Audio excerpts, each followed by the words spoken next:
എന്താ മിസ്റ്റർ ഷേണായി മാർക്കോലെ പാട്ടൊക്കെ ആയിട്ട്? മാർക്കോ ഭയങ്കര ഇഷ്ടപ്പെട്ട കേട്ടോ. വില്ലനെ ഇഷ്ടപ്പെട്ട, നായകനെ നല്ല അടിപൊളി, രണ്ടും കൂടെ ഒരു ഫ്രെയിമിൽ. അതുപോലെ ഡബിൾ ധമാക്ക ഞാൻ നിനക്ക് കാണിച്ചു തരാം. എന്താ സംഭവം? ഇത് 2 ലൈൻ വരുന്ന നെക്ലസ്. നീ അന്ന് ചോദിച്ചില്ലേ നിന്റെ ചെറിയമ്മയ്ക്ക് ഇടാനായിട്ടൊരു 2 ലൈൻ വരുന്ന റൂബിയുടെ നെക്ലസ് വേണമെന്ന്?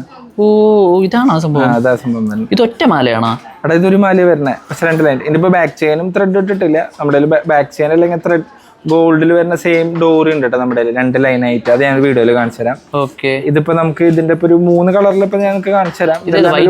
ഇത് വൈറ്റ് അല്ല, ലൈലാക്കാണ്. ലൈലാക്കല്ല, ഇത് ലൈലാക്ക് എന്ന് പറഞ്ഞ കളറാ. പിന്നെ ഇത് റൂബി, ഇത് ബ്ലാക്ക് സഫയർ. പക്ഷെ നമുക്ക് ഇതിന് തന്നെ എമറാൾഡ്, ഇതിൽ തന്നെ പേള് വരുന്നത്, അതുപോലെ തന്നെ ഇതിൽ വൈറ്റ് സ്റ്റോൺ വരുന്നുണ്ട്, പിന്നെ ഒരു ഗോൾഡൻ സ്റ്റോൺ വരുന്നുണ്ട്. അതുപോലെ തന്നെ ഇതിന്റെ ഒരു വേറൊരു 6 കളറും കൂടി ഉണ്ട്. അതായത് കോറല് ഒക്കെ ചെയ്തിട്ട് നമ്മളിത് വരുന്നുണ്ട്. ഇതിന്റെ സെയിം സംഭവം കമ്മലുണ്ടല്ലോ ഇതിന്റെ. ഇതിന്റെ സെറ്റ് ആയിട്ട് വരുന്ന കമ്മല. നമുക്കിപ്പോ ഈ കമ്മല് വേണ്ടെങ്കിൽ നമുക്ക് ഇതിന്റെ സെയിം സ്റ്റഡും അവൈലബിൾ ആണ്. ആണോ? ഇതുപോലത്തെ സ്റ്റഡ് അവൈലബിൾ ആണ്. ഇപ്പൊ ഹാങ്ങിങ്സ് ഇടാത്ത ആൾക്കാരുണ്ടല്ലോ, പ്രായമുള്ള ചേച്ചിമാര് അല്ലെങ്കിൽ ആന്റിമാര്, അവർക്കൊക്കെ നമുക്ക് ഇതിന്റെ സെയിം സ്റ്റഡ് അവൈലബിൾ ആണ്. Okay, nice.